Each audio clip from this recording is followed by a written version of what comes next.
Sylvain Arreg a été révélé lors de Destination Eurovision avec son titre « Allez leur dire ». S'il a sorti son premier album sous ce nom-là, Sylvain Arreg, un album intitulé Sur le fil, l'artiste a déjà un long parcours musical en groupe et dans l'urbain. Son mélange unique de chansons françaises et d'urbain a d'ailleurs séduit le public. La belle histoire continue depuis l'Eurovision. La preuve en image dans What's In. Salut à tous, c'est Sylvain Arreg pour What's In. Voilà, je vous invite à marcher sur le fil avec moi. À bientôt, salut. Allez leur dire, allez leur dire, allez leur dire, allez leur dire. Alors mon histoire avec la musique, elle remonte à mes 15-16 ans en fait. J'ai un ami à moi qui m'a proposé de faire des... Il y avait des ateliers rap à la MJC de Saint-Priest dans la banlieue lyonnaise et de Vaux-en-Velin en fait. Et du coup on s'est inscrit aux ateliers, on a commencé à écrire. Et si tu veux, à partir de là, j'ai commencé à faire mes premiers textes, à écrire mes premiers textes, à avoir des retours positifs des gens autour de moi. Donc c'était du rap à l'époque.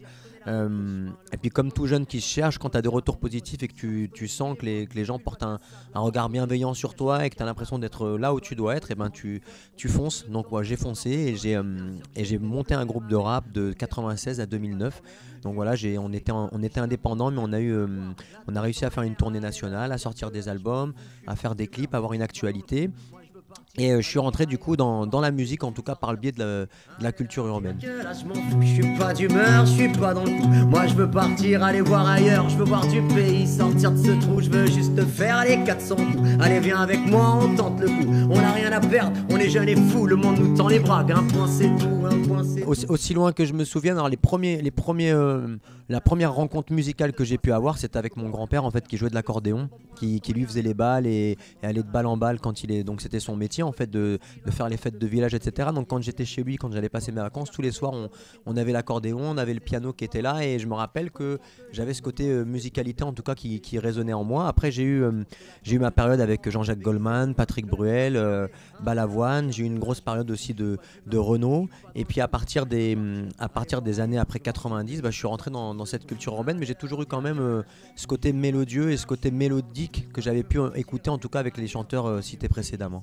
Puis c'est vrai qu'un Renaud, c'était un rappeur, un Brassens, quand tu l'écoutes, il parle aussi de la vie de tous les jours, de choses avec une certaine dérision dans le texte, en tout cas le verbe acéré. Et c'est des gens qui racontent un petit peu comme tous les rappeurs aujourd'hui, le quotidien des gens avec parfois plus de chansons, plus de chantonnades, mais en tout cas ça reste, je trouve qu'il y a un vrai ADN, il y a un vrai fil rouge en tout cas entre tous ces chanteurs-là.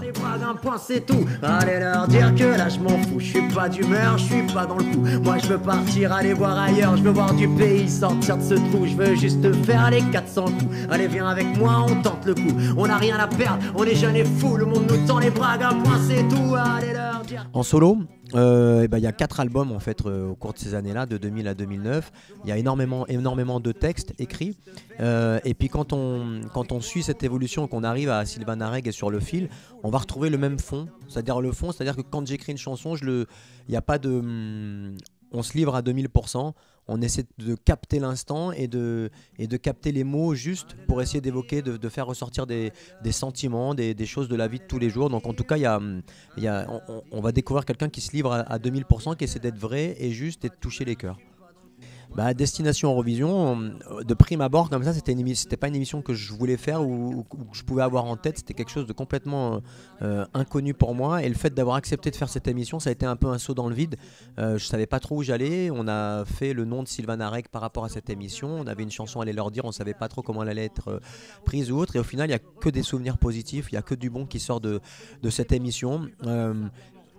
Et une notoriété, et surtout on a pu tester un petit peu ce côté de chanson française, urbaine, un mélange de plein de choses, et on a vu que en tout cas que les gens appréciaient et étaient réceptifs. Donc moi ça m'a donné beaucoup d'énergie, beaucoup de force pour continuer et aller de l'avant en tout cas.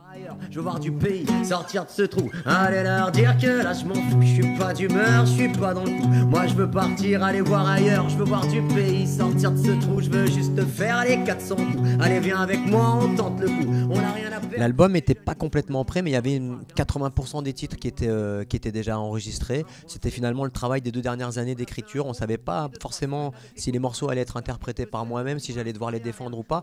Mais quand on écrit un morceau, voilà, c'est des morceaux qui restaient dans l'ordinateur, qui trouvaient personne, et finalement je l'ai pris comme un signe du destin, c'est-à-dire que c'était des morceaux que je devais défendre, parce que quand on écrit un morceau, on y met une part de soi-même, et voilà, donc j'avais à cœur en tout cas de défendre ces morceaux et de les proposer au grand public, et puis moi ça me permettait de vivre une nouvelle aventure. Et puis l'idée de cet album, c'est que peu importe l'âge, peu importe ce qu'on a pu faire dans notre vie, on peut toujours recommencer, et chaque jour que Dieu fait, on peut redémarrer les choses avec une bonne énergie, une bonne intention.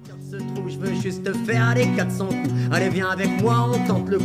On n'a rien à perdre, on est jeunes et fous. Le monde nous tend les bras. Un point c'est tout, un point c'est tout. So much